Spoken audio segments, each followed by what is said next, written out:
Hi, my name is Hannah Kim, and this is my submission video for the National Academy of Future Physicians and Medical Scientists Scholarship Challenge.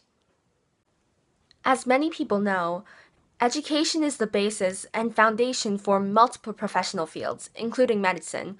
If students don't have the appropriate knowledge bases, they may not be able to excel. The problem that we have with education in the 21st century is that students' needs are ignored. I mean, think about it. Students are shoveled into a building every morning, and in the afternoon, they're expected to leave with more knowledge. There's also this problem of an invisible hierarchy that's being created with the separation of students by age groups.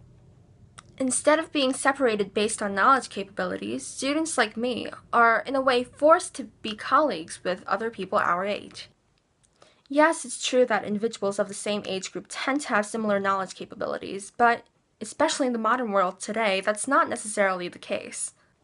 For instance, academic fatigue and boredom are usually due to the fact that students are forced to learn at the lowest common denominator. For example, if a student in a class struggles with a particular subject, the rest of his or her class is forced to struggle with them, regardless of whether or not the rest of the class struggles with that subject. So why am I so inspired to fix this problem of lack of educational reform? Well, personally speaking, throughout my educational career, I've always felt like I've never been able to challenge myself in a school environment. Or, if I was able to challenge myself, there would be limits. To be honest, I'm more of a book learner. In other words, I mean that if I sat at home with a textbook for 2 hours, I think I'd get more work done than sitting at a lecture class for 2.5 hours. Because of the way my brain functions and my ability to keep up with an accelerated learning pace, I've never really felt challenged. So what I'm trying to say is, educational environments are a place where students should be able to challenge themselves. And because of the lack of educational reforms and the creation of invisible hierarchies, there's been a lack of that. Even when taking multiple AP and IB courses, sure, I've had the stress of having too much work, but feeling challenged? Not really. So what I'm basically trying to say is, educational environments should be a place where students are able to challenge themselves, not feel bored or fatigued.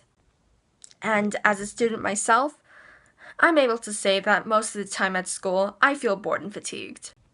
No offense to my amazing teachers, but a lot of the times, I feel like I could be learning at a pace that older students are learning at. Or ideally, I could be learning at an independent pace. So overall, the reason I'm inspired to take charge and tackle this problem of lack of educational reform is because I experience it personally. And also, I see the decline of motivation in young people. So my thesis/hypothesis is the following. If educational reforms that suit the individual are made, then motivation in young people will increase, as well as an increase in academic performance. So what is my proposed solution? Well, the first element of my solution involves a series of examinations that an individual goes through before starting their learning career. These examinations will not be physical tests, but instead they'll be examinations. The examinations will primarily consist of a qualified academic professional presenting new information to a potential student and then measuring the difference in knowledge bases between point A, before the student received information, to point B, after the student received information. The potential student will then be separated, regardless of age, into another group of individuals who had the same difference in knowledge bases as him or her.